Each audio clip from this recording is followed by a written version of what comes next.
Okay, you can call me Moshe. It's my channel. I live in Israel in the Galilee, which I've lived at for many years.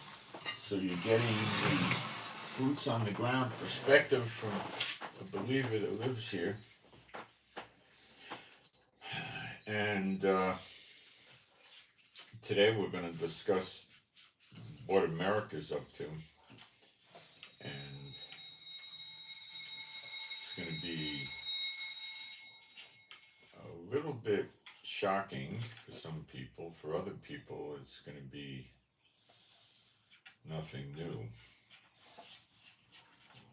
Okay.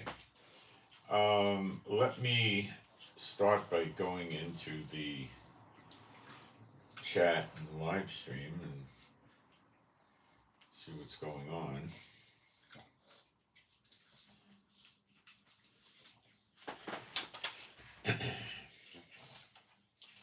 And it's a good time. Okay, we got sound and picture. It's a good time because people will give people a chance to come in.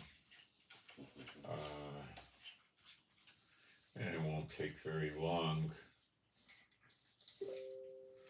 Alright. I always forget to get this stuff set up before I start, so I have my links, but I get so involved with delivering the message, what I'm going to be doing, that I forget.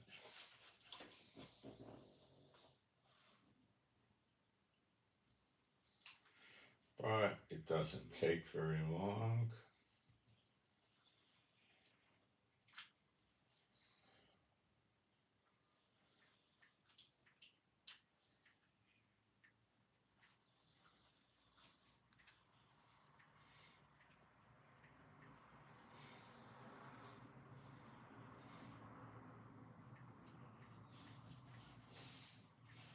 Almost done.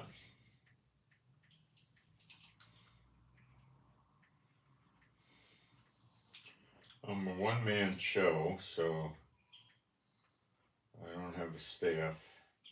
I don't have a studio. I don't have expensive cameras and sound systems.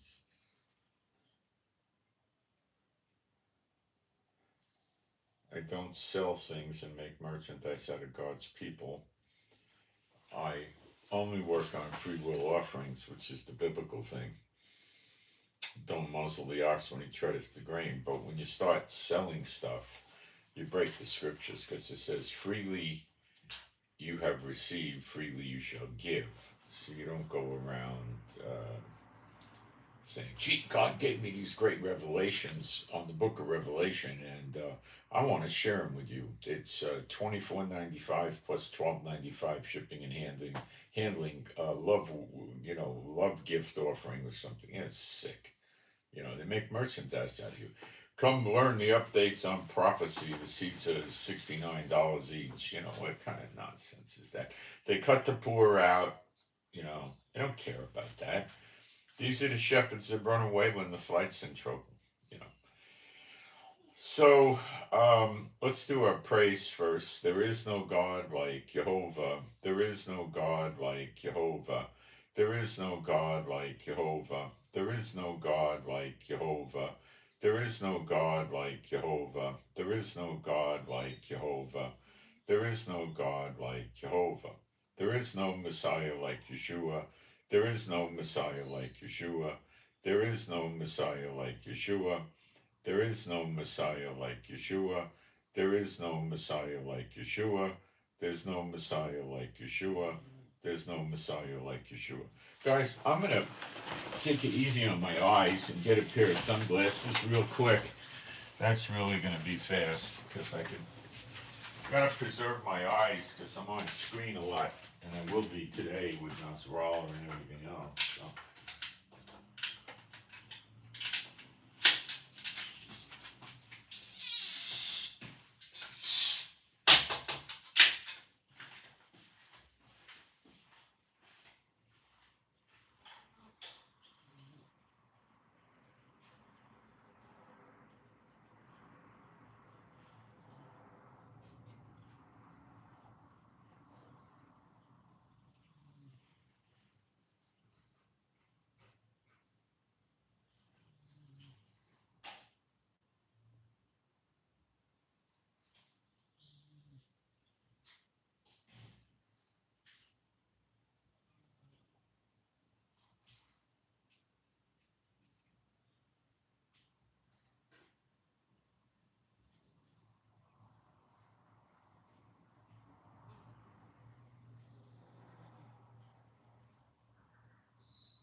much more relaxing on my eyes. And getting the glare here. I got two screens. The one I'm broadcasting on, and then I got the other screen from the one I'm holding, the iPad I'm holding, so it wrecks my eyes. These are an old pair of Maui Jims that are great. I don't know if they're glass. Let's see. No, I don't think so, but they're darn good. And they just make everything nice and relaxed. You feel like my eyes are going, okay. Let's do some updates. What happened? Algeria, also called Algiers, is in Africa up at the north tip. They had their Congress pass a law that said that their president is authorized, or their prime minister, whatever they call the guy, it's a Muslim state, is authorized to declare war on Israel.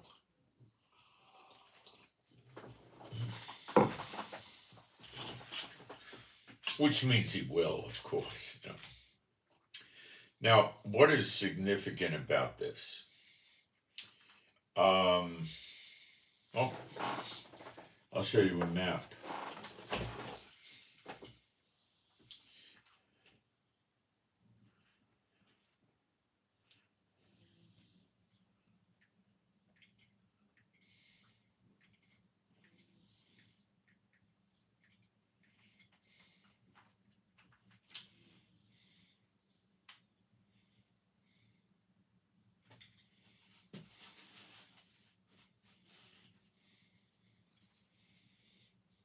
Get a good map here.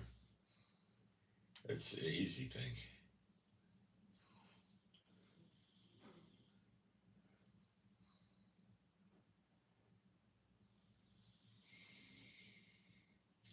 This might work.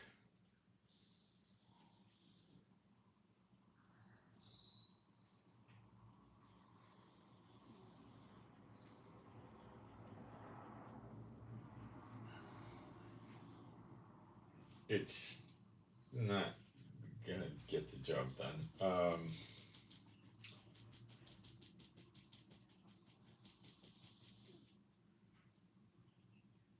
Try this one.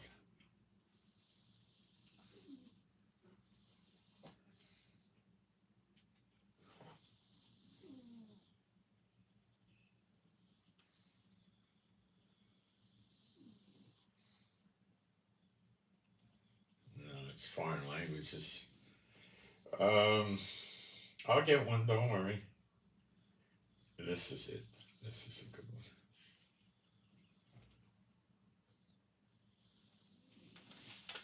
one. All right. The thing you want to look for is Spain, Morocco, and Algeria, or Algiers, same country. You see by Morocco and Spain, there's a little pincher point to get into the Mediterranean. Okay, Algeria is right near that, and they could attack ships coming in to the Mediterranean easily.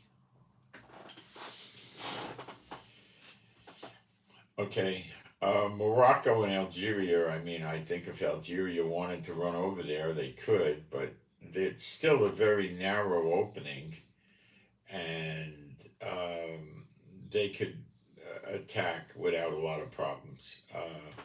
Maybe they could even go into Morocco and do it, and that's the same thing as the Houthi rebels down in Yemen. Let me show you. So you're going to see how clever these Muslim states are. I'll show you what's going on with Yemen. It's the same exact problem. And I mean exact.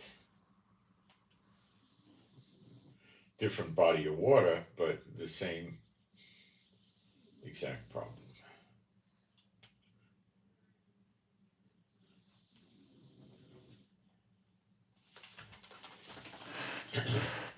You see here the Yemen and the Red Sea, and there's a little pincher point to get into the Red Sea and get out of the Red Sea. Okay. that is a massive problem for the world. Okay, and the Houthis in Yemen have gotten missiles from Iran that they could use to control that pincher point, stopping off the flow of oil, grain, containers, and everything. If you're not one of their friends and you have a civilian vessel, they blow it up. Well, the Americans have put destroyers and missile cruisers there. They already did that. They have about 5 in the Red Sea now, today.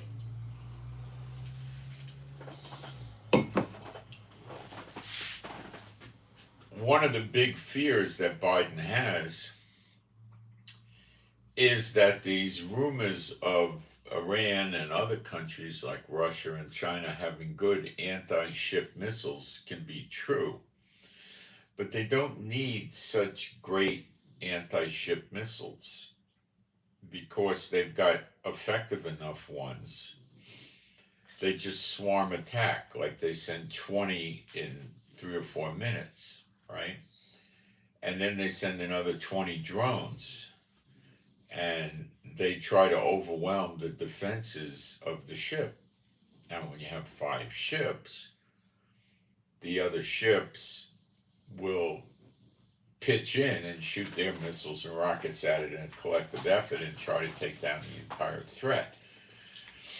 Now, small drones that have an explosive charge of 3 or 4 pounds are not going to bring down a destroyer. They're pretty well protected. I mean, it's going to harass them. Okay. Now, if they get, if they're able to steer the drone into the conning tower or the control room of the ship, they could probably make more problems, but not that significant. But it's still, it could cause a fire, it could cause this, it could cause that. Now, let's say they try combining it with missiles, and they have a missile hit the ship with a 60, 70 pound warhead or 50-pound warhead or something. Now, that's another story. That's going to cause damage, loss of life, fires, and could result in the ship being incapacitated where it's sitting dark and it's not mobile, and then it could be picked off with more drones and missiles, or multiple hits. They're not going to take a 400 or 500-foot destroyer out with one missile so easy, but 2 or 3 would be curtains for the boat. If the boat stayed on top of the water, which it may very well be able to do, and they did control the fire, the boat would probably have to be towed to port and go through a year of refurbishing before it would be functional again, or at least several months. It's out of the fight, basically. And there's all different kinds of missiles. There's missiles that have 100, 200-pound warheads. A 200-pound warhead hits a ship, it's going to be very bad. So they got all this, and this is becoming a nightmare for Biden. Okay. Now, before we run off, because people are saying Algeria is a big honking power, really it's not. Let me go through with you what their military strength is from global firepower, and it's really not much of anything. But I had it, I don't know where it went. I'll have to get it up again.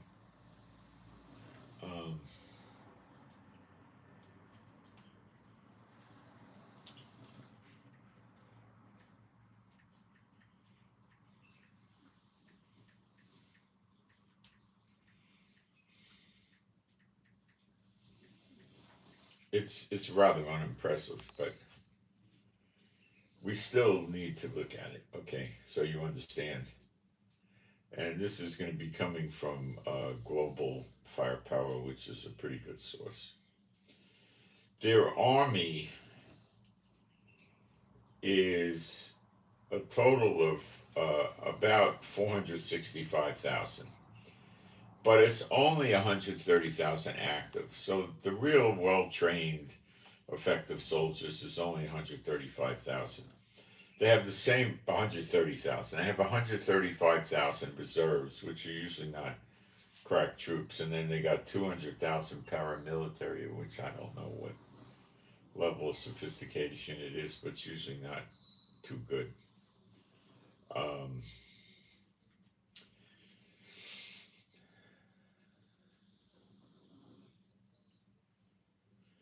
Their air force is nothing to really write home about. 90 fighters, only 22 are attack, 60 transports, 87 trainers, 10 special mission, whatever it is, 5 refueling tankers, and 273 helicopters, which is impressive, but they have 50 attack helicopters, which is something. They got stuff, okay? Their land forces, again, is unimpressive. 1,700 tanks. Now, when you read about the planes and the tanks, they're probably very old. They're probably 3 generations back, or at least 2. 224 self-propelled artillery. Well, that is something, right? That's mobile artillery. Total artillery, 483. And rocket launchers, rocket artillery, 298. They have some stuff, but, they're not an expeditionary force army. It's basically to protect itself from, not anybody substantial, more or less, probably to suppress revolutions and drug cartels and stuff like that. No aircraft carrier, no helicopter carrier, no destroyer, 5 frigates, 6 corvettes, 6 submarines, 25 patrol vessels. Patrol vessels like a Coast Guard cruiser that, they'll rescue people in trouble, they'll stop smugglers and illegal, immigrants and that sort of stuff, Criminality. All right. So they could get a bunch of people and send several thousand soldiers to help somebody, I don't know who, Lebanon or something, but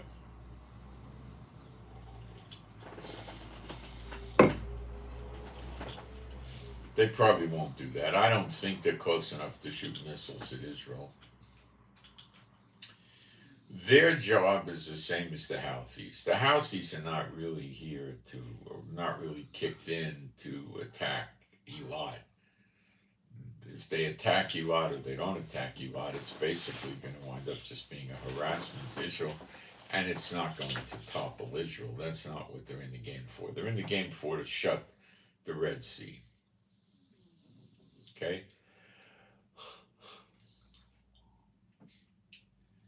They don't have to, Iran doesn't have to attack Kuwait, Bahrain, Qatar, UAE, Jordan, Oman, Saudi Arabia to stop the oil. They just close the shipping off.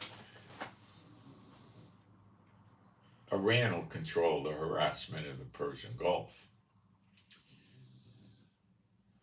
What would this do? Well, you would see your oil, not the Brent, they would say American oil, go from $85 a barrel to someplace around $200 or $300 a barrel. So if you're paying $3 at the pump in America, you might pay $6. Now, can Americans handle $6? I think so. But what about $9? No, they won't be able to go to work. $6, it's going to be painful for a lot of people. In America, there's mountains of people that don't have savings and don't save money. Everything coming in goes out. And they're just getting by the skin of their teeth all the time. And most of them are carrying a large amount of credit card debt. And that just chips away at their money because they're paying, I don't know, 18, 24% interest on that. And they just make small payments every month, and then they just go out and charge again. So let's say they got a line of credit of $4,000 on this Visa card, and they got it loaded up to 3,100, and they get paid. They make a $400 payment. It goes down to 2,700, and then it's right back up again. And then a lot of people have 6 and 8 credit cards. So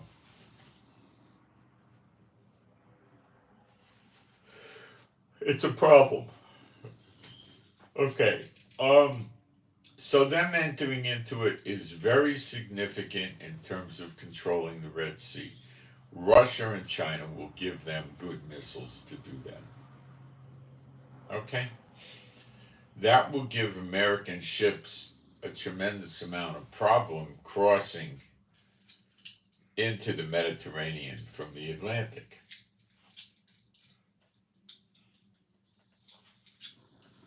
It would be dangerous for the ships, and they may sink several American naval vessels, including but not limited to aircraft carriers, destroyers, missile cruisers, and so forth.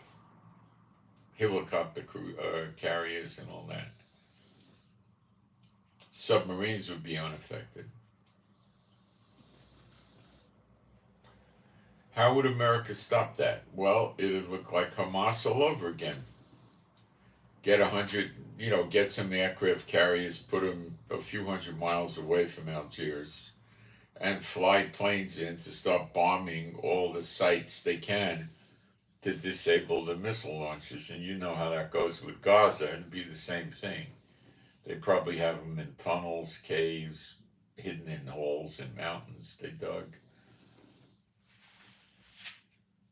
Big problem. America could be bombing those things for 30 days and they'll still be coming out.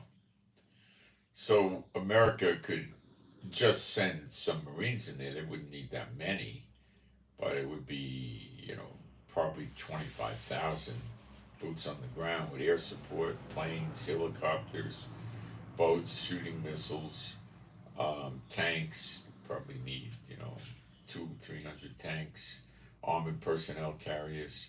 And if they took, they probably could severely disable the missile launching inside of a week or 2 weeks. But that's going to be a massive effort.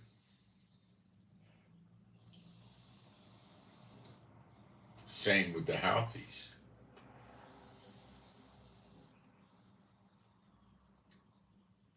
Same with Hezbollah, but Hezbollah doesn't have access to much. The only thing Hezbollah has access to is Israel.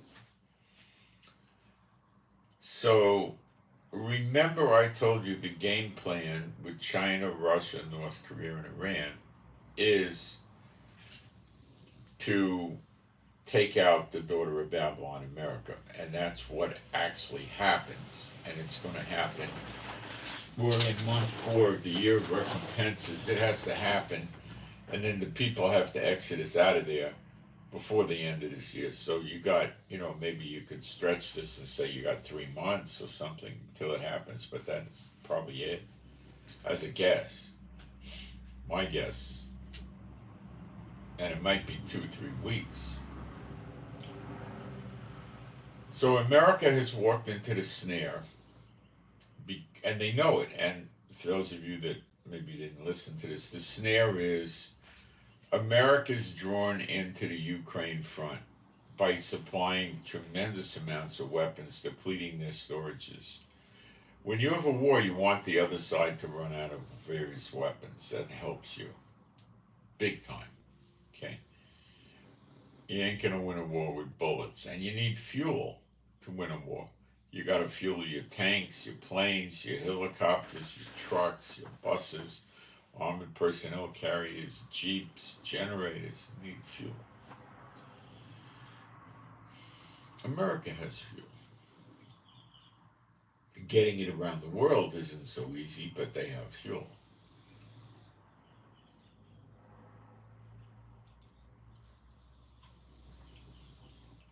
So, the idea is to draw Biden into the Middle East, and they did that with Hamas. Okay? Previous to that, this has probably been working for years.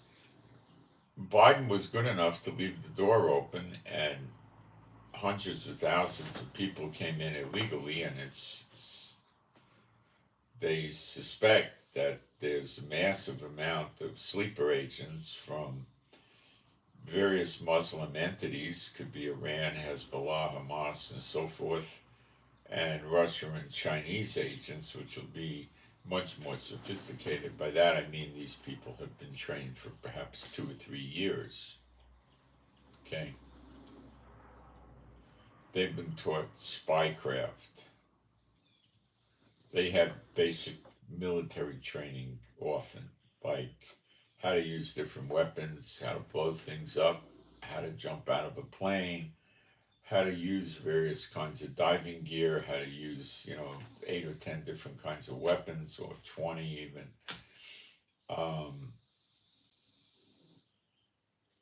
Cryptography, what happens if you get interrogated, sophisticated training.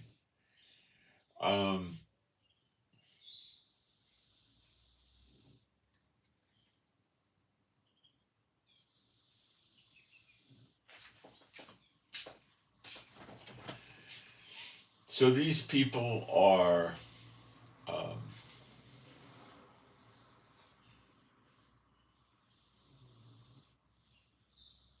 in there. That's what everybody thinks.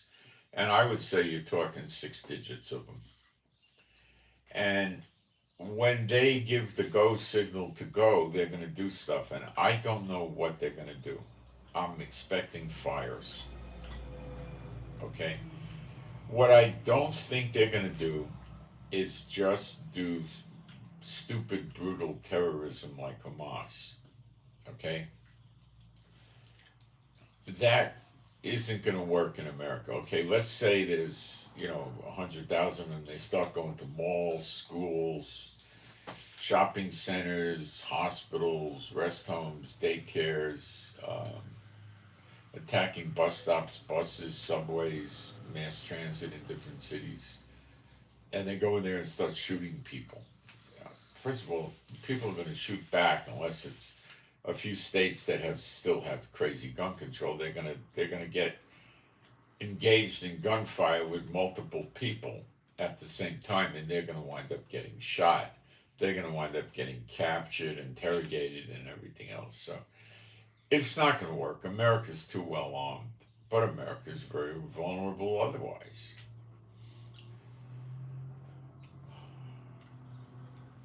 What about exploding things? Well, yeah, but that's a little difficult. If you want to blow a big bridge up, like a Brooklyn Bridge, a George Washington Bridge, the San Francisco Bay Bridge, something like that, you're going to have to take a big, like a 26-foot truck, and fill it up with like 5 or 10,000 pounds of explosives. Fertilizer bomb isn't going to do that much to the structure of the bridge. You need a real explosives, okay? The real thing. Then you simply drive it onto the bridge, break down, pull over to the side, set the flares out. Another car comes and pulls in front of your disabled truck. You quietly walk into that other car and drive away, and wait till you're a few miles away and hit the detonator, and that would probably blow the bridge up.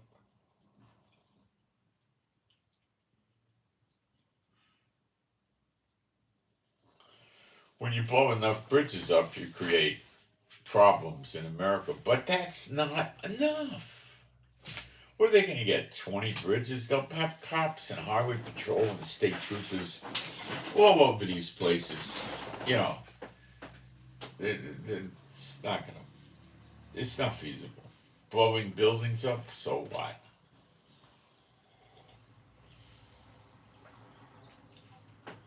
Fires. They've done that to us in Israel from Gaza. How did they do it? Well, simply put, you just walk into agricultural land or wooded land or wherever, right? And build yourself a little campfire and walk away. I mean, that's all you got to do.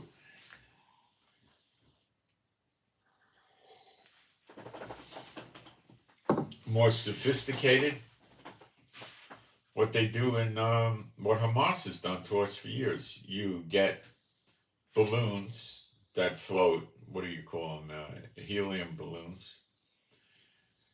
You can buy tanks of helium anywhere in the United States. Circuses, fairs, amusement parks use them for balloons. It's all birthday balloons. It's like buying bread. And they take a timed incendiary device and attach it to the balloon with a small amount of fuel, maybe a liter of fuel or 2 liters of fuel. Not much. You don't need much, even 6 ounces or 4 ounces. They can't put much weight on it. And you take these balloons and you light them off. You watch the wind and let the wind blow them around into forests and agricultural fields. That's what they did to us. Residential areas, if you get a lucky shot, it might do something. What would it normally do? Maybe burn a couple of cars or not, go down in the street.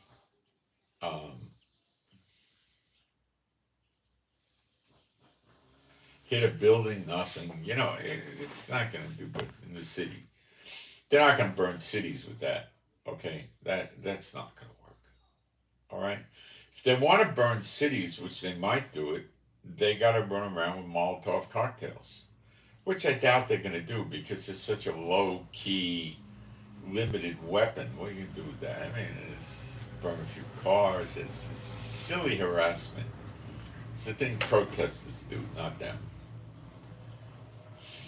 But I mean, it's not hard for a team of 4 or 5 of these characters to buy 1,000 balloons. Easy steezy. Rubber bands to close them off when you fill them with gas. Some strings and rope to attach your explosives in there. All they need for their fuel is, kerosene, turpentine, common gasoline is fine. Go to the gas station and fill her up. You get 18 gallons, drive away, go back to your garage, siphon the gas out, go to another gas station, and, one person does that ad nauseum all day. And they put the gasoline in what? In 10-gallon jerry cans, which they could have in a garage in a residential house. Could easily have 100 of those, right? Easy. How do they transport them? Well,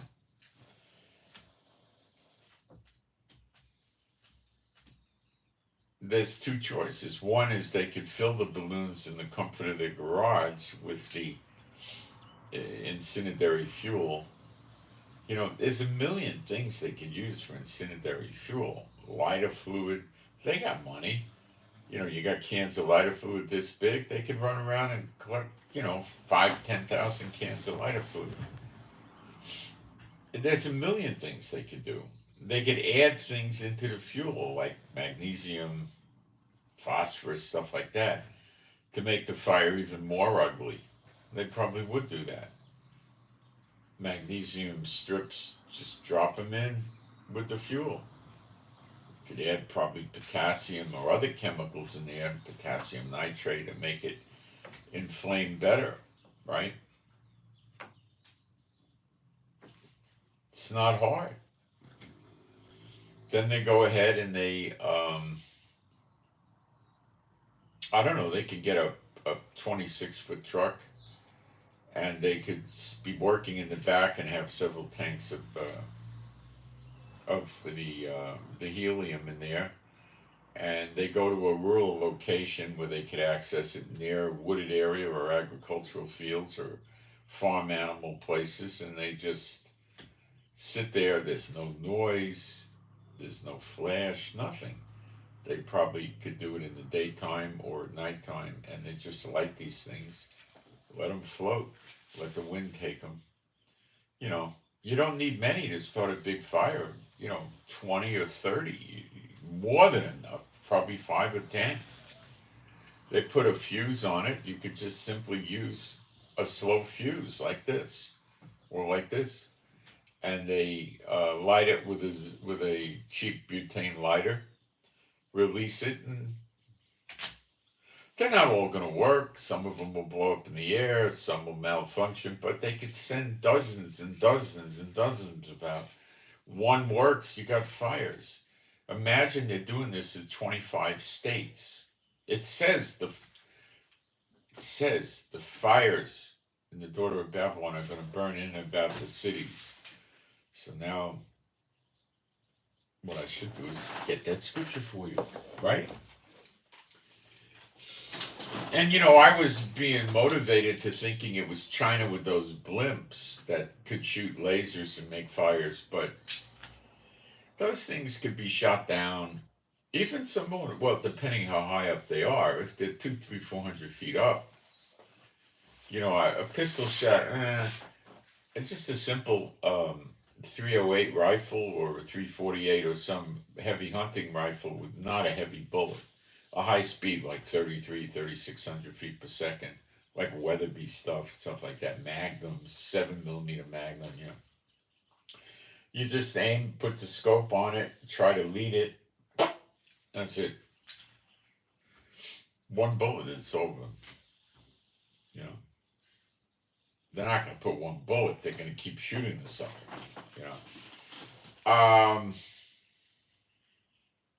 Okay. Let me try to find this. I don't remember the verse. It's in, I think, Jeremiah 50, but it's either 50 or 51.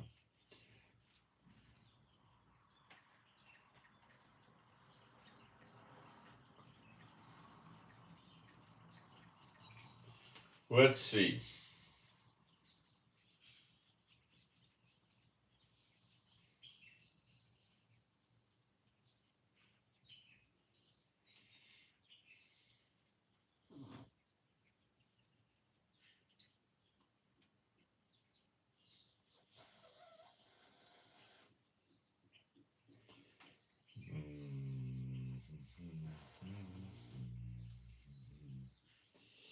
It is not giving me what I want. Let me try narrowing the search.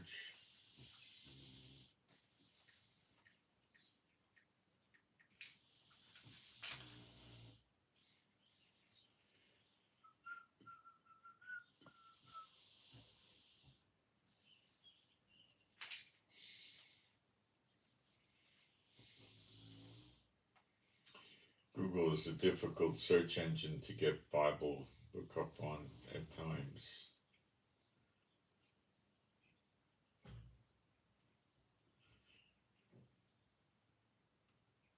I'm searching Bible, then the book Jeremiah, so I know it's in there.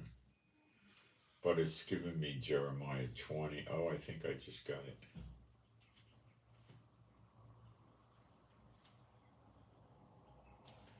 I think I have it. Let's look it up.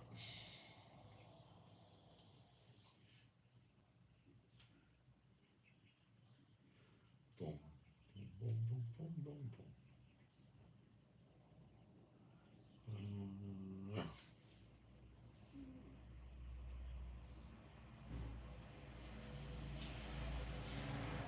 Here it is.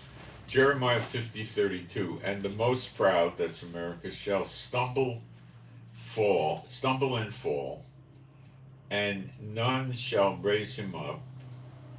And I will kindle a fire in his cities, and it shall devour all around about him. Then the next verse is interesting. Thus saith Jehovah of armies, the children of Israel and the children of Judah were oppressed together, and all that took them captive held them fast. They refused to let them go. Their Redeemer, your redemption, is strong. Jehovah of hosts is his name. He shall thoroughly plead their cause, and he may give rest to the land, that's Israel, and disquiet the inhabitants of Babylon. See, we don't have rest now. Anything but, So the timing is right. And when God says he's going to, do it by the sword, it means an army will come, So when he talks about famine, it can mean drought, which he does, or it can mean the locusts and the palmerworm, cankerworm, and all those caterpillars things come and eat the crop. Okay, crops. So he uses armies, he uses bugs, right? And he could also use armies of people or terrorists to do the fires. It could be fire coming down from heaven. It could be like Sodom and Gomorrah, but it could perhaps more, it would normally say fire coming down from heaven. It doesn't say that. So I think this is going to be them starting fires. Listen hard to what I'm saying, because it could start this afternoon with this Nasrallah speech in Iran. Okay, so you're not, someday down the road, let me go watch the latest Hollywood hit movie and, go to Fridays and get some chicken fingers and, no. This could happen today or tomorrow, all right? They have communication with these people in America. They have encrypted communication devices. They have satellite phones, codes. They also could pass information to handlers. It's not hard, If they've got 1 or 200,000 of these people, the FBI is 16,000 agents. Now, the FBI does a number of things, many things. They can't just go all and go do that. They might be able to take 2,000 or 3,000 of them or something like that, but they can't surveillance all of these characters. I had a job once, and I was working with a guy that was a former SAC in the FBI. He was SAC is SAC, Special Agent in Charge. He ran, I don't want to say what city, he ran a substantial city for the FBI. And he liked me and I liked him. We were both working in a different environment. He was no longer in the FBI. And I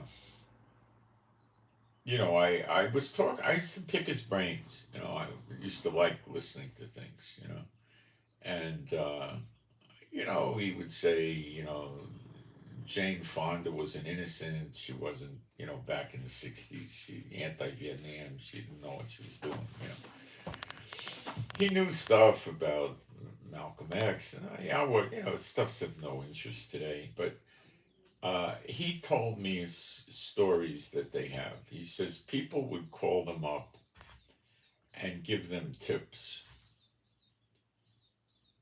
And there's some people in our neighborhood, we don't know who the heck they are or where they came from or what's going on. They're not American,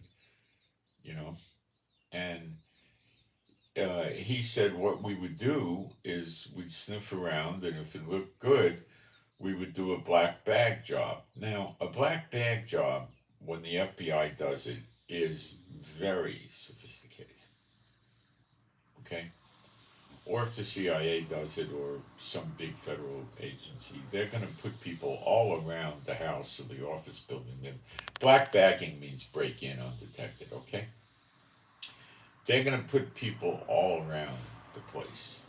they're going to look like they're working on the electric lines in the ground, or they're working in the telegraph, or the elevated lines for the phones or the internet or whatever. They're going to look like they're trimming trees, or they'll put roadblocks up at times. They'll put stanchions, the wooden things, and they'll say the road's closed. They'll have a guy with a yellow vest and a yellow hat saying, no, we're working here, sewer problem, it'd be a few hours, and just go around, right? And they'll do that to stop traffic from getting to that house. Seriously, they really go deep when they do it, right? And now, in those days, the people in the house didn't have cameras, okay?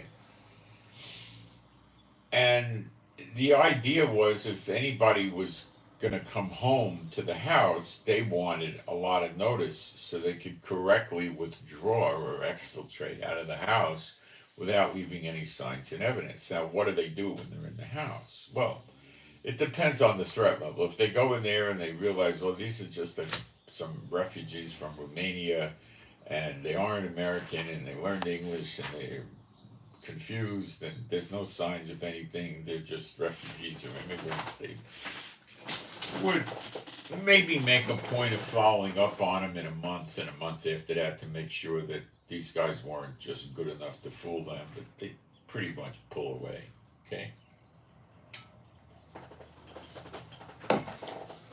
A few guys, they have guys that take courses called barrier penetration back in those days. Is lock picking and safe opening.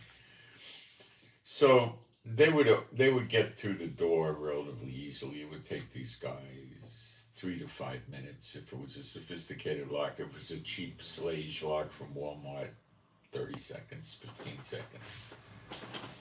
So they might impersonate looking like a repairman, a phone or something else, and go in the house. And they start looking around, very carefully. If they're going to move stuff around on a desk, they take a Polaroid picture of the desk, of where everything was. Seriously, they do stuff like this. And then go through the desk, and then same with a drawer. You open up a drawer, take a Polaroid picture where everything is in the drawer, and then go through the drawer and then put it back exactly to match the picture. These guys are meticulous. They're going to make sure there's no footprints on the rugs. There's no mutter in the house. They didn't bring any junk in the house. They're probably going to wear gloves so they're not leaving fingerprints. And they'll look for hidden places. They might be there, 4 or 5 of them go through the house, I don't know, maximum a half hour, 45 minutes. They're in and out. Suspicions, then they would maybe plant bugging devices, maybe not, because experienced agents would find it. They would have to be very careful about that, and they probably wouldn't do it. They might, but they probably wouldn't do it. They'd make sure they tapped the telephone, and you wouldn't know they tapped your phone. Okay, you wouldn't know. Those are the landlines. They have rooms in the phone company where federal agents are there, and they respond. Well, it's actually, I'm sorry, it's not true. They sometimes, like in the New York City area, the phone company has a room where it could be a big room there. Probably one in, 1 or 2 in Manhattan, 1 or 2 in the Bronx, for different zones. And there's special phone company security personnel there, which are usually run by retired FBI or people like that. And they handle search warrants for phone requests, and stuff like that. And they would go there and they would tap those landline phones, and you would never know it. Never. You'd never get it. There'd be no electrical signal and nothing like that, because the conversations from the phone go to the phone company. And the tap doesn't happen at the house. It happens at the phone company, and there's no way to detect it, the electrical charge or nothing. And they'd probably do that. But what they would want to do is surveillance these people to find out who the handlers are and who the others are. So that would involve technical surveillance, like maybe putting transmitters on their cars, which is dangerous because they might detect that. Or, and if they detect they have a transmitter on their car, they're going to send a red flag signal to their handler, which could be nothing more than hanging the clothes out on the line and putting a red pair of blue jeans up there to dry. That might be all it takes, you know?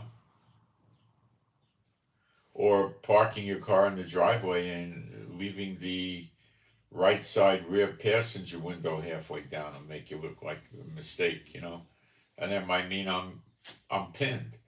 And then you're just isolated there and they'll probably not exfiltrate. You just leave you there for a while to distract them and you'll do nothing. You'll go to the movies, you'll go shopping, you'll go to the malls, and the guy might play games like, what do you do if someone's following you around in the mall and you want to find out who's following you and you're a man? What do you do?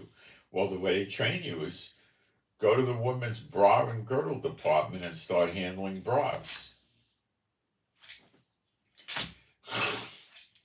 If it's a woman agent following you, then you got to go into like some other area where it would be unlikely for a woman to be, like men's shoe department.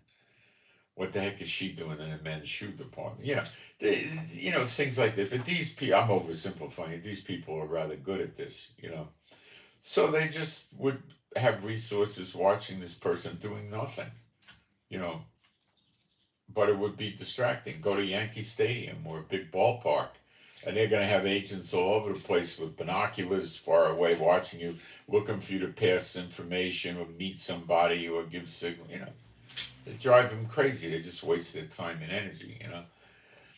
So he used to tell me they'd find these people. He said, "Who the heck are they? Where the heck did they come from? We don't know who they are." You know, they'd have ID and stuff, but it would all come to a dead end. It wasn't, it would go to dead children and stuff like that. And, they got birth certificates and built an ID around that. And, nonsense. He was noticeably concerned about these things happening in America. These were predominantly Russians doing it back then.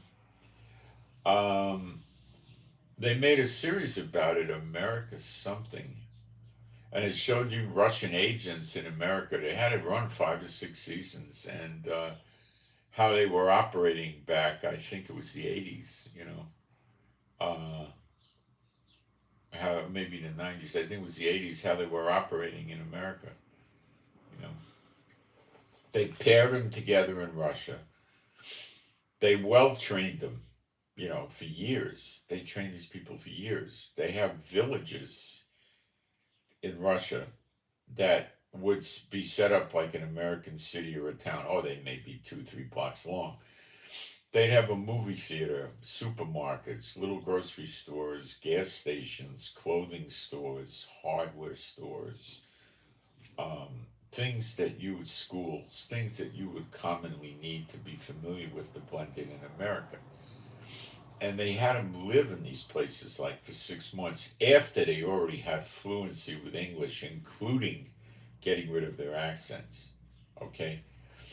And they would have them in there living right over there. Every day they'd go in and they made believe they had jobs and they would go buy hardware stuff and they had a bank, and they got them familiar with everything living in America for months, only talking English, driving American cars, American buses, American trucks. So when they got to America, I guess they would sneak them in or something. When they got to America, they were um, blending in. They knew how to buy American clothes, what to wear. They knew the styles, the fashions, the trends. They knew about baseball, football, basketball. It's just now, this is not the same level you're seeing with the Muslim jihadists sneaking in, but it is the same level you're seeing with the Chinese and the Russian agents.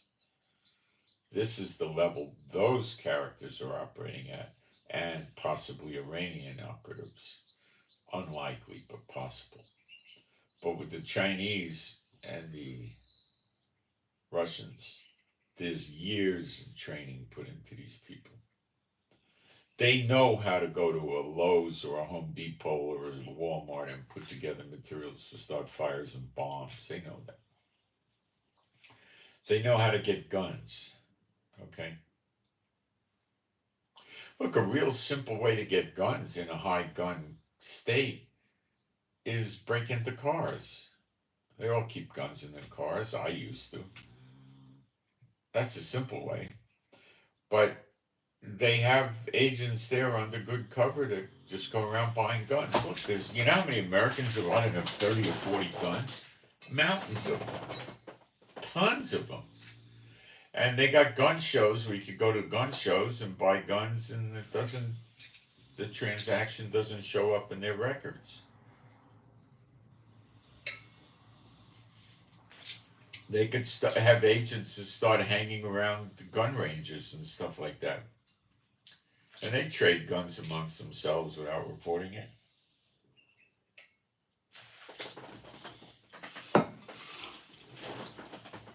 They could get an FFL license, but I doubt they would want that spotlight federal firearms license, and they have guns shipped to them. But I don't think they're that stupid.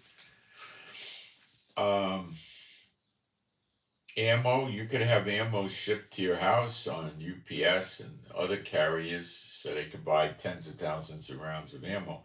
But they're not going to go in and start shooting it up in Israel, in America. In Israel, these people had no guns and they knew it, and that's where they did it. So in America, everybody got guns. I mean, they get gunned down the street.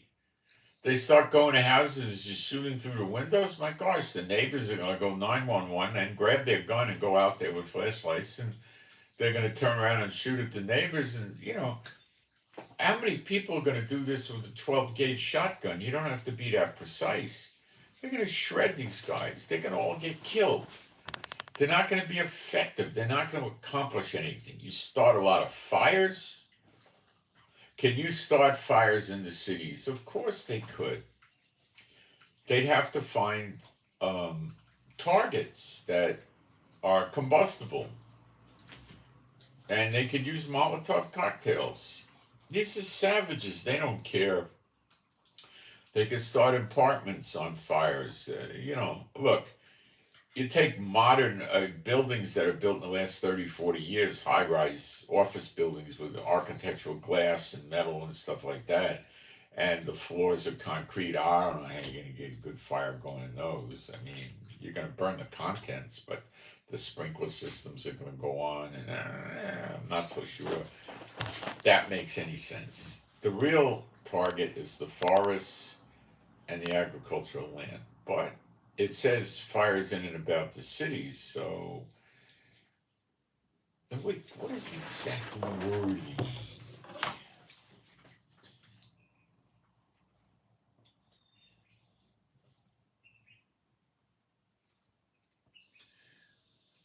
I will kindle a fire in his cities. Let's check the words on this, make sure they haven't twisted it slightly or they mistranslated. These English Bible people, they don't know Hebrew. It is a joke. They just copy each other's translations. It's nonsense, really. I will kindle. The word for kindle is yitzat. To kindle, burn. Let's get Strong's take on it. It's easier and quicker. Burn up, be desolate, set fire. So it's burn up, like really burn it up, you know, like destroy it, burn up. Kindle a fire in his cities. It does not say that. They made those words up. Okay. I hear. What? They really botched this translation. Oh, I see what they're saying.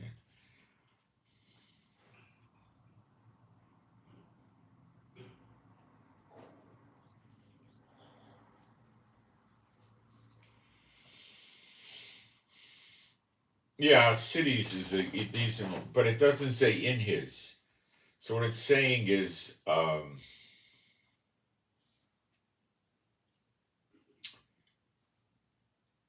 then where it says, all right, I'll start at the beginning and then I'll do the real translation. You understand what it really says. And the most proud shall stumble and fall, and none shall raise him up. And then it says, and I will kindle. Okay, it doesn't say that in Hebrew. It has one word in there, kindle, which is start a fire. Okay? And then it has the word kindle, and then it has the word esh, which means fire, or it could mean flames. It's not, um, or burning, but it's fire or flames. To us, it's the same thing, fire, in our English. So it's saying, kindle fire cities. Okay? So it doesn't say it's in the cities, and we'll keep reading. And it shall devour. Okay? It doesn't say that. The word used is one word, akal, and it means to burn up or devour. It could also mean eat up, but that's not in the right context for eating. Let's see what Strong says. Consume, devour. Yeah, it means devour. Okay, so it's saying, and it shall devour. It's saying cities devour. And then it has the word call, which means all or the whole. Okay? And then it says round about him, which is, let's check it, it doesn't look right. Sabib, places roundabout, circuit roundabout, right? Uh, like a siege, roundabout. It's fire, it's not. Soldiers. Let's see what Strong's does with this. Circle.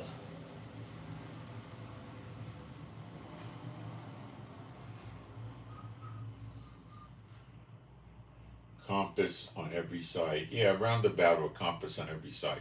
So let's go back and read it as it really appears in the Hebrew, okay?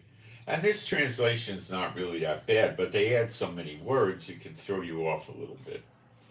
Okay, and it says, kindle fire, city, devour all roundabout.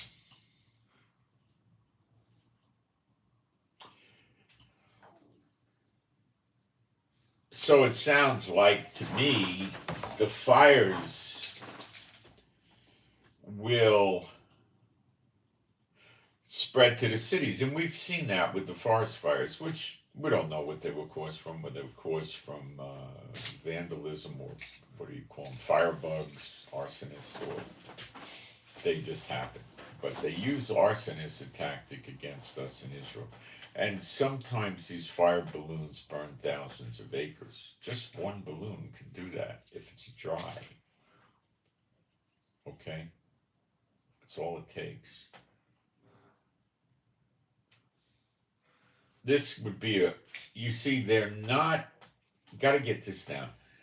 These sleeper agents of China and Russia and Iran or North Korea probably has more.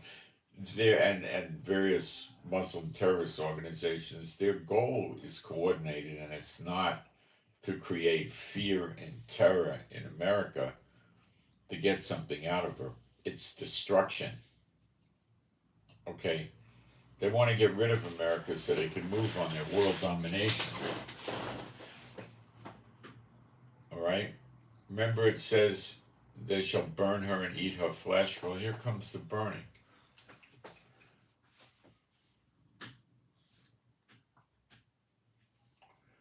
Now, is it a guarantee that this is going to happen from these people that came in over the border? I can't give you a guarantee, but it sure looks like it big time.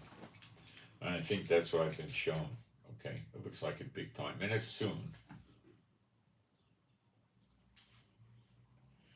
So it appears, let's look at the chat for a second. I will, and see if there's anything I got to do. And then I'm not going anywhere. I'm just going to take a peek in here.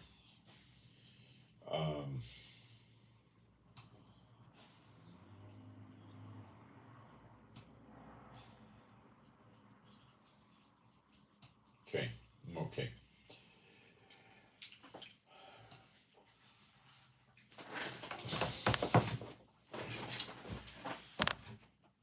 Biden knows he's walked into a trap, and the Pentagon knows. And a brief summary, it's a snare. It says the daughter of Babylon is going to be caught up in a snare. At some point in time, when an animal goes in the snare, see, let's take a simple snare. It's a box, right?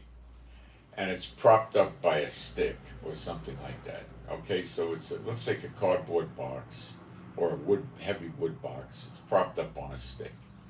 The stick has a string that's tied to a chicken leg, okay? And it's a long box. So the animal goes and smells the chicken leg, sniffs around, looks at this thing and says, no, this is something I don't want to do. I don't want to go in there. I'm scared. It's not a natural occurring thing in the woods I live in. I'm not going to do it. Now, that's some animals. Other animals that are pretty hungry are going to say, food, I'm going in. And they pick the chicken bone up. And when they pick it up, it yanks the stick out of place. The box falls. He's in the snare.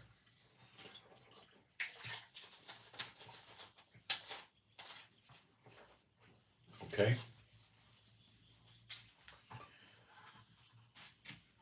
Didn't pay attention. It's too late. Now, America is inside the box now, but the box is still open, and they're deciding if they can grab that chicken leg and run out before the box falls down and catches them. Does that make sense?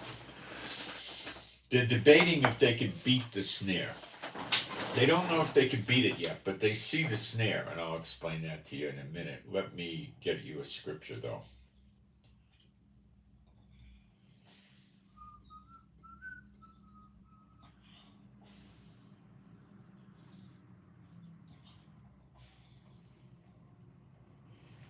Jeremiah 50:24, I will read.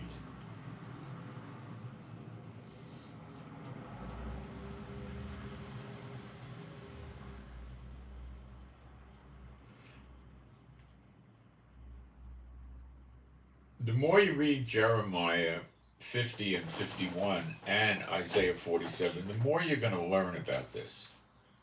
Even the beginnings of Isaiah 13, or read Isaiah 13 with it also. You're going to learn more and more about this. I do all the time, especially when you're exposed to current events. This reads, I have laid a snare for thee, and thou art also taken, O Babel. Well, Babylon in the English, it's Babel. It means confusion. And thou wast not aware, thou art found and also caught, because thou hast striven against the Lord.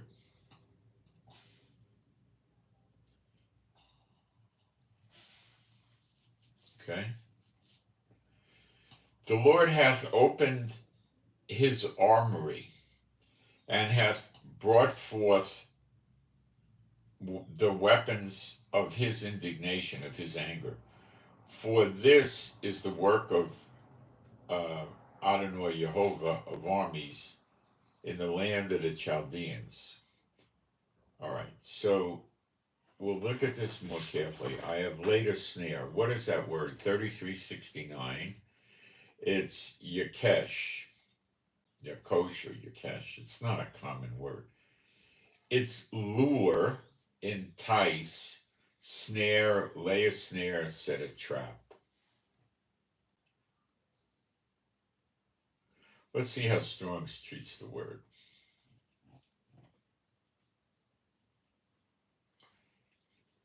Yeah, it's the snare, like I told you, for the bird, with the box that walks inside. pulls the food, the sticks falls down, and the thing's stuck in there. Now it's not dead yet; it's just stuck in there. Okay, remember that too. I have laid a snare for thee, and thou art also taken.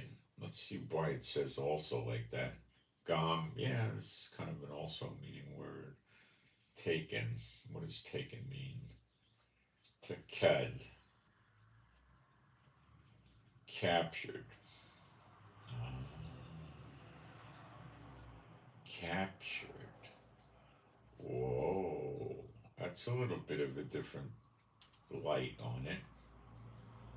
To catch. Oh, captured in the snare. Yeah, no, it's not exactly that. Okay, caught in the snare, captured in the snare.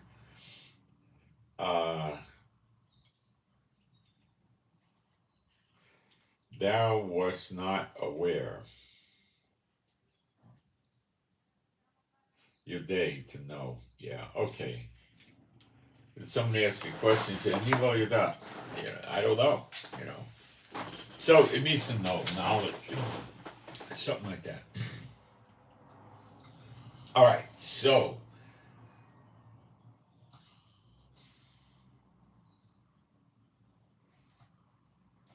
I think now they know. They got all their warships, troops, and planes here, and this is what they're looking at. Okay? They're pretty much aware. They just sent the Theodore Roosevelt aircraft carrier with escorts to the Pacific a day or two ago from San Diego. That must be the third or fourth aircraft carrier group there. Probably the fourth. And this sending them to the Middle East. And they got some in other parts of the world. And they're keeping some to protect the West Coast and the East Coast. They've got a lot of aircraft in the Middle East now. And this is where Biden went on tilt with fear. Nobody's listening to him. He's like that comedian in the old days, Rodney Dangerfield. I can't get no respect. I can't get no respect. He's like that. Nobody respects him. Iran slaps him in the face, slap shots him, Like in the old days, with the knights, the knight would take his glove off and slap the guy in the face. Instead of punching him out, he'd give him a slap in the face, which means I challenge you to a duel or a war or a fight. It's a duel, but Iran has slapped him in the face with the gloves. We don't care about your aircraft carriers. Why? Iran sees the fear in America, Biden and the Pentagon. Not just Biden, the whole operation, the whole America. And I've told you, I've spent a lot of years in the Middle East. When these Muslim terrorists have the upper hand, they're brutal. Look what they did to us on October 7th.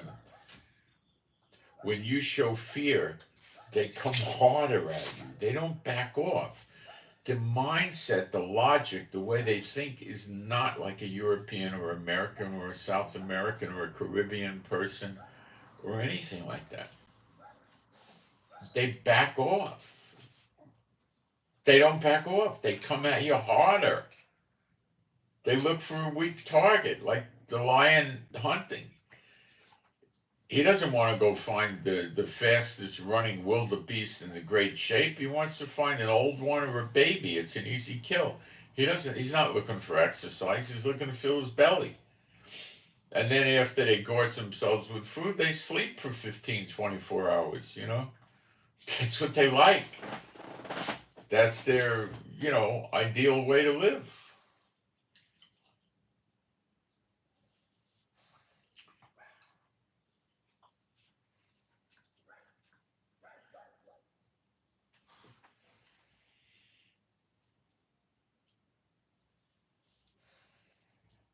Okay? Biden is showing extreme weakness to Hezbollah, to Hamas, to the Houthis, to Iran, and China and Russia. They're watching everything closely. And also Algiers, because they joined in. Nobody's paying attention to any of Biden's threats. Has Biden made good on any of his threats so far to date? No, he has not. He doesn't understand that this in the Middle East is going to get you in deep. Okay? Netanyahu was saying right after October 7th, he says, no, we got to destroy Hamas. Now, Netanyahu, I have no good thoughts for, but he does understand the mindset of these Muslim terrorists and renegade countries, and he understands that you've got to crush Hamas to bring this to an end, or you're going to have more Holocaust type events in Israel and around the world. So that doesn't mean we blew up a lot of Gaza and let's go home. It means you've got to keep pushing until Hamas just gives up and you dismantle them. There's a point where they're going to give up. They're not all going to say, let's fight to the last bullet, and go, banzai, they're doing that now. But that'll stop. It's not working. They for the second time, they charge out of these tunnel entrances and they jump on the armored vehicles. These armored vehicles are designed to be in riots and wars and stuff like that. When the guys are locked inside, you're not getting in unless they had some very special torch, not a basic acetylene torch. It would probably have to be something more sophisticated. And they're going to sit there for a half hour trying to torch their way in while the soldiers are going to just shoot them somehow. It's stupid. They're trying to jump on the vehicles. These are just, they're not trained. If they were trained, would they jump on a vehicle? I mean, it's ridiculous. They have had IEDs planted in the streets, and they're waiting for the Israeli vehicles to go by and the soldiers and then detonate them. We knew that would be there. That was no surprise to us. That was knowledge. We've got a lot of anti-tank rockets. I don't know if they're cornets or something else. They could be RPGs that are armor piercing, and they're calling them anti-tank. I don't know what exactly they are. But they're trying to ambush our tanks and armored personnel carrier, and they're generally getting killed. You see, Israel took the gloves off, and they can't win. The only way they're going to win is if Biden shuts it down. Now, Blinken is flying into Israel. He'll be here today. I don't know if he's here yet. I can look. Hold on. He might be here now. He left yesterday, I think, in the evening. He probably tried to sleep, but his plate could have been too full. Crossing the ocean and get a few hours of sleep. Usually they have 2 Air Force Ones, and usually they let the Secretary of State use one of the Air Force Ones when it's a big trip, so the guy can go to sleep. When Clinton Hillary was Secretary of State with Obama, he made her use military planes. He didn't give her the Air Force Ones, and what they had was an insert they put in these big military jets that looked like a Winnebago or something, They would bolt it down inside the plane, and it was probably I saw a picture once, about 25 feet, 20 feet, something like that long.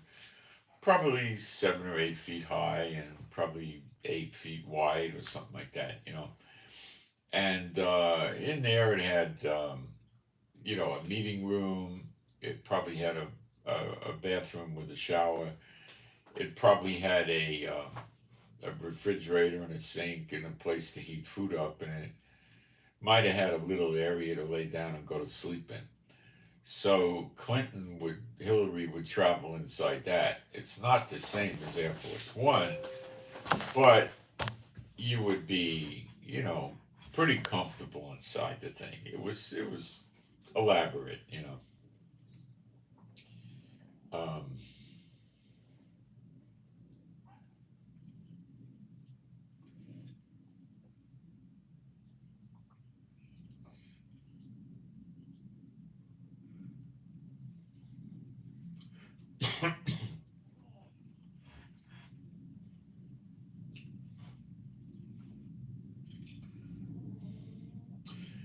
Israel's ready to resupply a Gaza hospital with fuel, but the official of the hospital said that Hamas is just going to steal the fuel and they're going to be out of fuel again. Now, Biden doesn't want to deal with these things, you see? He's stupid. Or he doesn't understand the Middle East, or both.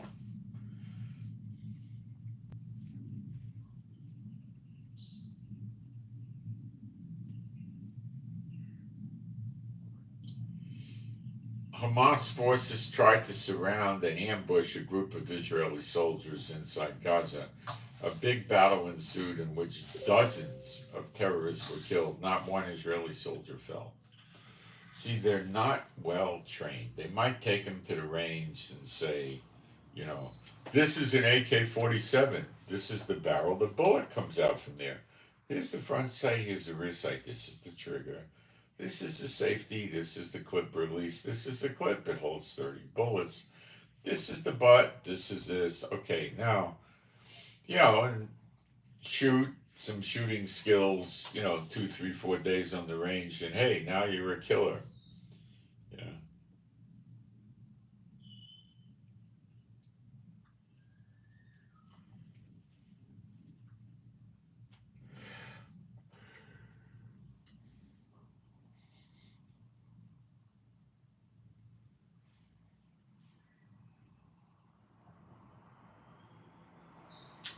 So far, I don't see anything that says that Blinken landed. So probably come in later or something, or maybe they don't want to release that he landed. I don't know. So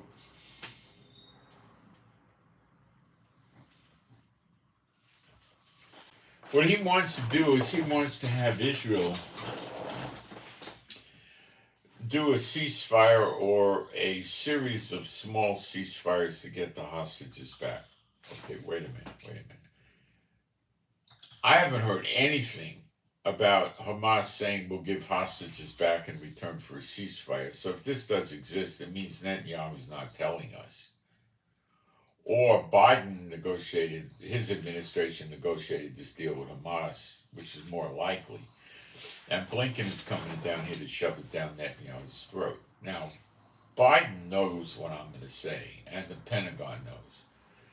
Any ceasefire you're going to give them is going to give them time to regroup, grow stronger, shoot more rockets at us, and kill more soldiers. Why does Biden want to lay this on us? Because he doesn't care. He's here for Iran. That's what he came here for. He did not need to bring 70 ships over here to take out Hezbollah and Hamas. He could have flown 40, 50 planes in quietly to Israel or Jordan and then started attacking Hamas or Hezbollah in Lebanon. He didn't do that. He never defended us. They just keep saying, well, Hezbollah didn't really open up another front. I don't think he'll defend us if Hezbollah launches 1,600 missiles tomorrow. Well, that's just a warning, and it's not really opening another front. You see, he's pathetic, really. So he wants us to do a ceasefire thinking that Hamas is going to release hostages to him, okay? It's not going to work that way. If they agree, if they go back and say, okay, Israel will do a ceasefire for 12 hours, what's going to happen? I'll tell you. It's not enough. 48 hours, 72 hours, 96 hours. You know, it's not going to work. And if they agree to it, let's say they say, okay, we got Israel to agree to, 48 hours or 24 hours. He'll say, no, I need more. I need prisoners from them. I need the jails, the terrorists in jails released. When they see weakness, they push. The Americans don't see this. This American administration doesn't see this. They don't understand it. They don't understand it. But that's exactly what's going to happen. Now, if you meet enough demands, like you say, yeah, we'll dump 6,000 terrorist prisoners out of the jails and put them on buses and bring them back into Gaza, they probably would say, well, when we see the hostages will release your hostages, the prisoners, something like that. They might actually go through with it if you gave them such a ridiculous supply of their demands that it made it look like they won the war. Okay? To stop this anti-Semitism and stuff, Israel has to make an example out of what Hamas did. And that means Hamas is not around to play again another day. Now, if they, I would say, what hostages are you talking about? What kind of deal did you negotiate? And they'll say, well, it's not just for you to do it. There's the foreign nationals we got to deal with, Okay. Kamala Harris said today that our support for Israel will continue unconditionally, which means she's saying we're not going to insist Israel take any particular tactic towards us or abide by our wishes. So chances are Blinken may lean hard on Netanyahu, but I think if Netanyahu goes for this, the members of the Knesset are going to push immediately to get rid of Netanyahu.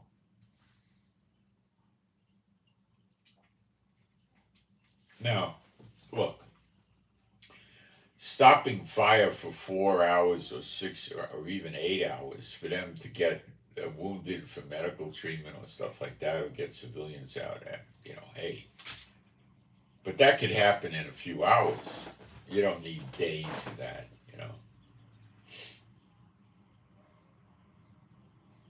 Well, let's see what develops, okay? Blinken will be here today. The same day Nasrallah's making his speech.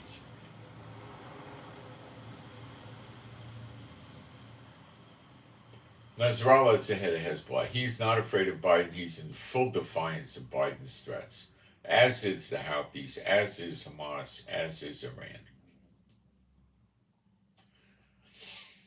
Biden and them know if they pull the trigger in the Middle East, they're going to be stuck deep here, and that could cause Russia to push deeper into Ukraine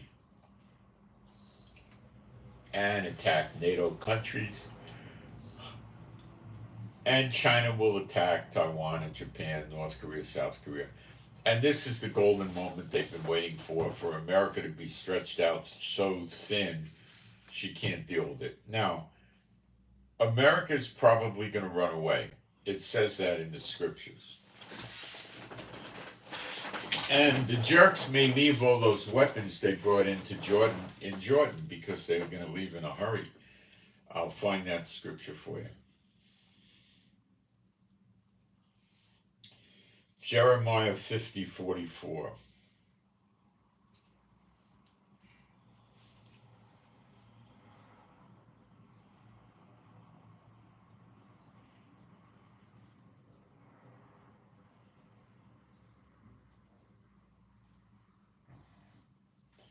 Behold, he shall come up like a lion from the swelling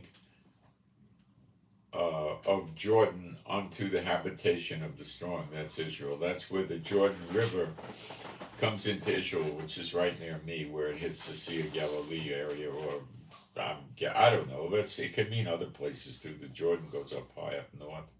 It could be in different places. I will make them suddenly run away from her. And who is chosen man that may appoint over her? Okay, it goes on. So this appears to be talking about the. Oh, I'm sorry. Yeah, it's America in the Middle East, I believe, and the runaway. Now that could happen very quickly, like next few days. Um, Biden, if he's going to attack, he's going to attack. He's just sitting here letting them defy him and his threats and mock him, basically.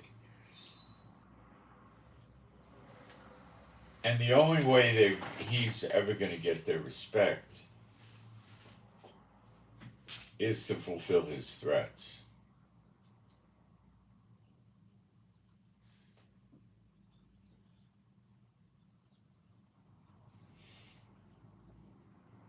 And so far, we haven't seen him do it. Because he knows he's in the snare. And now he doesn't know what to do. What do I think he's going to do? Run away for sure, but he might attack before. The Houthis and the Iraq militia are all talking about attacking more American bases and more heavily. And Iraq is talking, their militias are talking about killing all the soldiers in Iraq. They want them all out of Iraq. The only way America's gonna get out of it is something she'll never do, and that would be to close their 20 or 30 military bases in the Middle East and bring everybody back home. And then she demoted herself, and she's not going to do that. So she's going to try attacking. The Pentagon are going to say, well, they're just bluffing us too. We're bluffing them, and they're bluffing back. Let's stop bombing them and see if they don't cry help. Yeah. That's probably something Biden will do.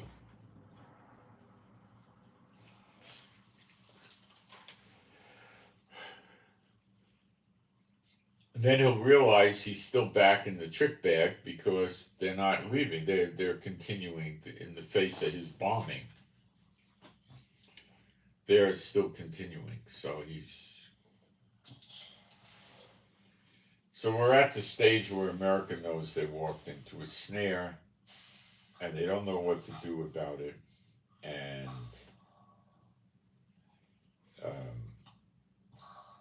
he's scared.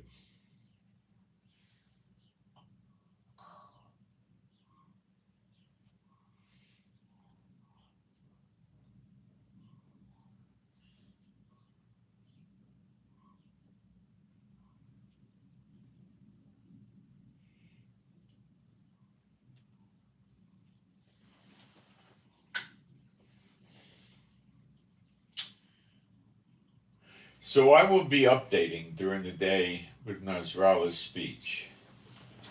I believe Nasrallah's speech is not going to be a declaration of war like, I have told my forces to attack Israel today, or we have decided to destroy Israel and I'm not going to give you the time and the place, but we're going to do it. Or I don't think he's going to launch a rocket barrage at 3 o'clock.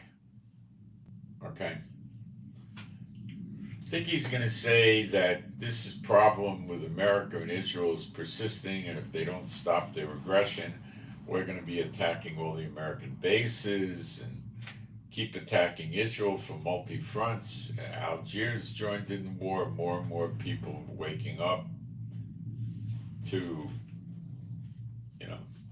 how important this is and stuff like that. So this is what I see him talking about. I do see the attacks on the American bases very quickly, a day or 2, 3, ratcheting up markedly, tripling, quadrupling in intensity and ferocity and frequency.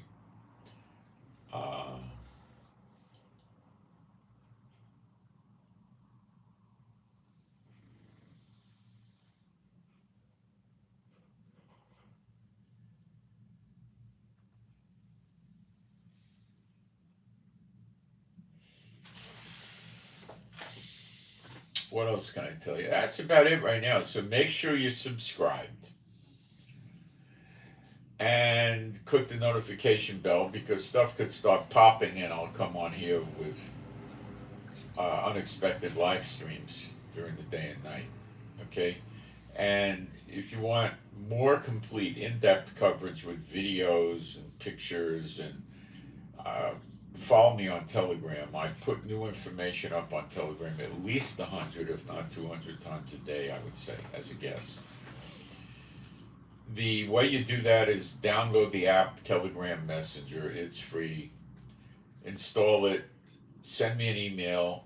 My email address is in the chat, highlighted in yellow. It's in the description box below the video on the lowest line down. And it's Israel Giving with the number 7 at gmail.com. Israel Giving, one word, with the digit 7 at gmail.com. Just put Telegram in the subject header and I'll send you the invite link. If you've installed the app Telegram Messenger, just click on the invite link. Boom, you're in the group. Okay, it's all free. Telegram has over 700 million members. It's encrypted, so Google can't spider it, and there's no censorship. Okay, so between both of those media, I'll keep you going and let you know what happens. Right now, we're winning in Gaza, badly winning. We're not winning badly. We're winning heavy wins. And they're trying to stop it before we finish them off. You know, we've got them isolated. We cut the north from the south of Gaza. They're in the north, and we've surrounded Gaza City, which is where their mainstay headquarters is. So they're really in a bad way right now. And these other countries are trying to stop it. But remember, Biden's also going to feel them out if they're just bluffing or they mean it. See what I'm saying? Okay. I'm out. Let me think. Is there anything else? You can ask me questions. Just email me questions. If it's a relevant question, I can answer it. I will. Okay. I'm out then, and I send my shalom, my Shabbat shalom, to all those who love Yeshua HaMashiach. I'm out.